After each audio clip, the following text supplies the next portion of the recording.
These few days have been cold and stormy, rainy, saturated rain. But today is Sunday, I believe maybe August 21st, I'm not sure.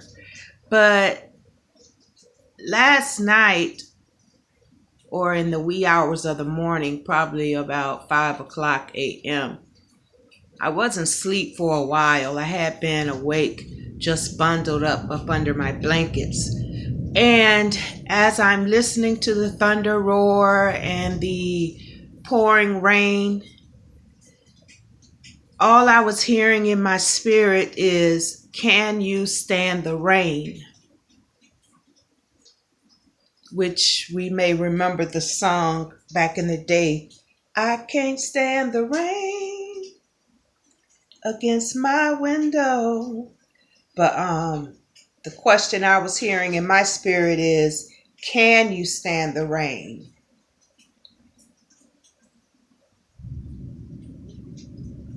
And what I'm gathering is that God is really, all of the understanding that I had, God is revealing the overstanding of this new life to where in return it's becoming an understanding. And for example, like my garden, more and more as I'm gaining the knowledge about growing my own food, ultimately wanting to create a food forest, I've had the I've had the understanding. And that was just the natural knowledge of man. But now God is adding the overstanding. And as I said, as we evolve from the understanding, which is the natural wisdom, knowledge of man. But when God come in and reveal to us his way of doing things, and when we follow that knowledge and wisdom, it in return becomes understanding. So, for example, my gardening, I had the knowledge of man, but the knowledge of man and me creating my ultimate goal, it was very toil and labor. Very big mosquito. You bite me, you finna be croaked. But yes, the doing it the way of man's knowledge was requiring so much hard labor, burnout, wore down, beat up, type to keep up with the gardening. And doing it man's way and not doing it the way God intended, we're interrupting the whole system. So it will require us to do it on our own. When we're doing anything without God's hand in it, that means we're burdened down with doing it on our own. And that's not the life I'm living. That's not the life I'm creating. And I don't want anything around me that is very burdensome, because to me, that's a sign that somewhere I'm missing the overstanding and understanding of what I'm doing. So back to what I was giving an example regarding the garden. I was tilling the land, tearing up, pulling up the soil, pulling up the weeds. And it was a continuous thing to keep doing to where you can't beat it. You either gonna give in, let go, give up, or whatever, because it was a non-winning battle trying to defeat Mother Nature.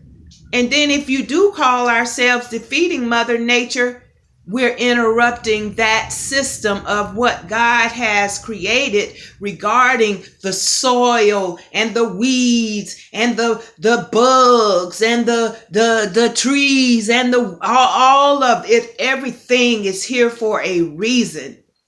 And the overstanding that I'm getting is to leave it alone. I'm doing too much to create the world I'm trying to bring manifest. I'm doing too much. So it's like God is telling me, leave it alone. So regarding my weeds, regarding the soil, I was listening to let me see who this was I was listening to. It is Canadian Permaculture Legacy. And for those of you who don't, Canadian Permaculture Legacy, and they, he's another teacher regarding back to Eden type gardens. There's this other man, to me, this stuff is resonating with me more and more. Now it's becoming in my spirit because I live and I let live. And regarding even growing my food, I'm going into Mother Nature and creating something. So therefore, I don't want to go disrupt that harmony of what's going on in my surrounding land. I don't want to go in tearing up the soil, disrupting what's going on underground. I want to be able to add to it, enhance it, not take it away, which is the same thing we should want with our lives.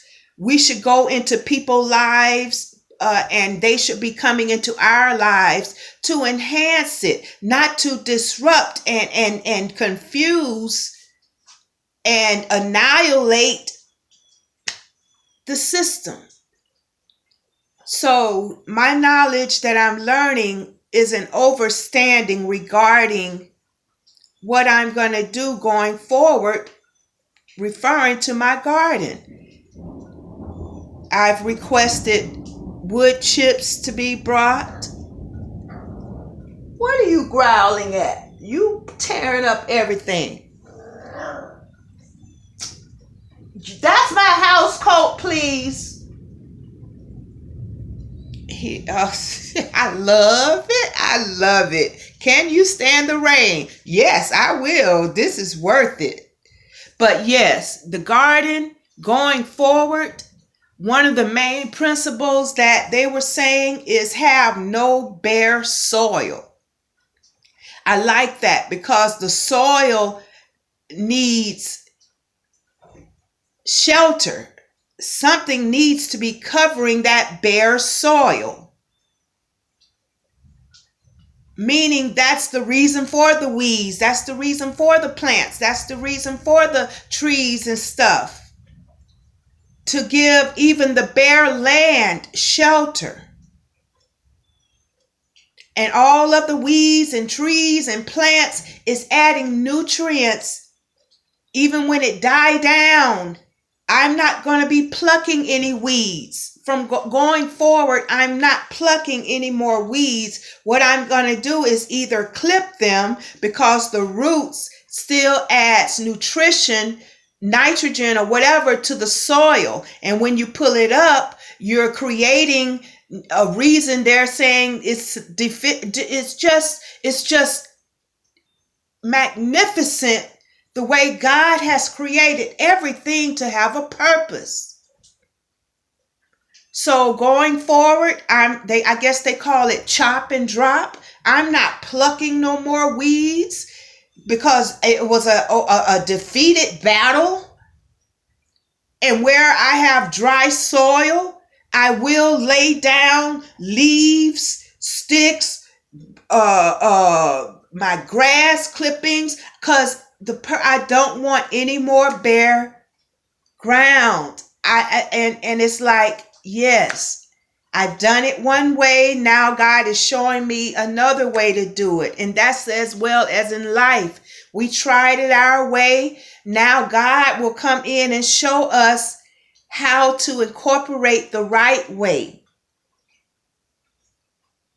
At least we are stepping out, and as we go along, God will show us as we go. So yes, can we stand the rain? Certain types of rain, if it's somebody coming into our lives bringing storms and cold, harsh weather in our life,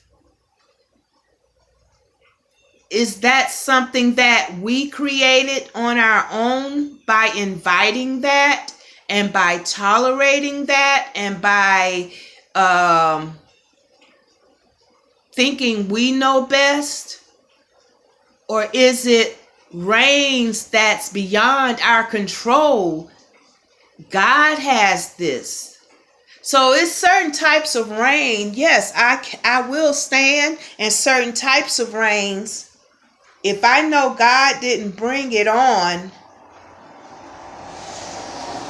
I do have the choice to find out something to do about the rain. Like, again, regarding the garden. I couldn't stand that rain with the plucking the weeds and the digging, pulling up the soil and that type of rain. No, I didn't want to stand that rain. And I'm talking about issues in our life that are hard and laborious and just energy and time consuming, to where we're being beat up mentally and physically.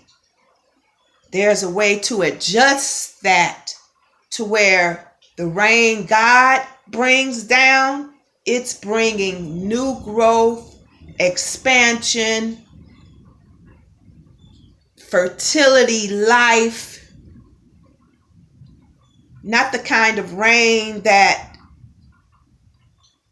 it's washing away, destroying, destructive.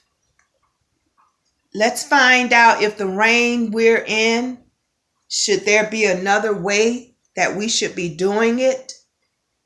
Or if it's out of our control, God got it either way. I think we are getting the point of what I'm trying to make. Rain will come. But I think and believe that we can learn to work with the rain, or let the rain tear us down and destroy us. Either way, trust God and find out what is our part in this rain. Have a blessed day.